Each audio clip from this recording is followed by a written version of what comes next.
No one likes being the last one to find out things, especially when someone's died. Um,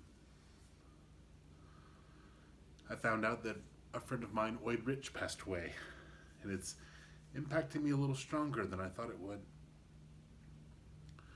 I saw on my calendar that Oid Rich's birthday is on the 5th of December, and I hadn't heard from him in a while, so I thought I'd reach out to him, and he's gone.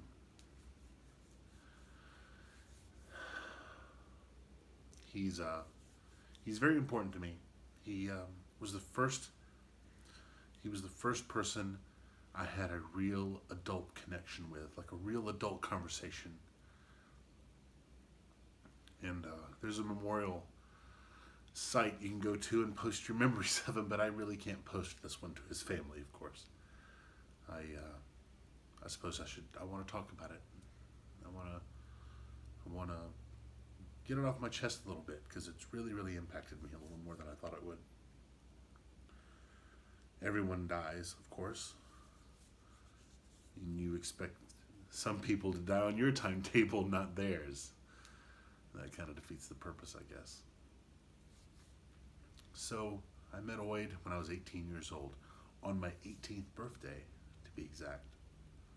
I was in my hometown of Columbus, Georgia, and I worked that day at Books A Million. When I got off work, I decided to go exercise some of my newfound rights as an 18-year-old.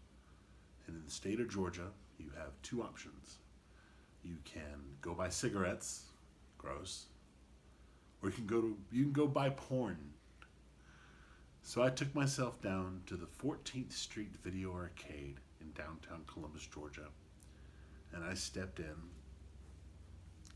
and I didn't know what I was doing. I didn't know what I was looking for. The guy behind the counter carded me and was rather surprised it was my exact 18th birthday, and I browsed through and went to go pick up some things, but it was a real arcade in that they had video game machines, not just booths in the back. They had real video game machines. So I stepped over to one of the machines and I started playing video games, and then eventually this really tall fella took notice of me. We chatted up, and we had a moment, and as we were leaving, I think he could see I was a little freaked out. And we went to his car, and he could see I was freaked out, and he gave me his car keys, and he said, it's okay, here's my car keys. He actually pulled a baton out. He had a baton under his car seat. He gave it to me. He says, if you feel threatened, it's okay. And we sat in his car, and we talked for like 3 hours. And I'd had conversations, as a young adult before. I had spoken to teachers and counselors and my parents and family, and I talked to a lot of people, but even like, by then I was working, and I talked to some bosses too, but I never really had an adult conversation like that before with someone of that caliber and that level. It was that deep and intimate.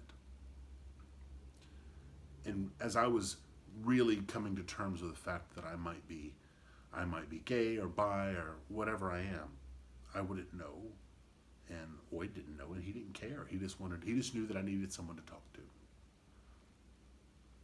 And we talked for just hours. And he was open-minded, he was friendly, and he had this joy about him and his smile every time he talked. It was just, he was understanding and willing to understand and listen to you. And he provided some nice pieces of advice that weren't judgmental. They had no agenda. He just wanted to make sure that I was doing what was best for myself. And we stayed friends for what would have been 20 years this April. And he messaged me on occasion. On my birthday, he always reminded me that he met me in that dirty bookstore. And I always reached out to him whenever I came to town. We had lunch just a few years ago. I made it a really good point. I made it a strong point to go hang out with him, and we did, and it was great to see him. And he seemed to be in good spirits, and he was in good health. And I found out he passed away last March. So to anyone else who knows Oid Rich, think of him this coming 5th of December. He was a good friend, and he was a good man, and we are all the better for having known him. Godspeed, old friend.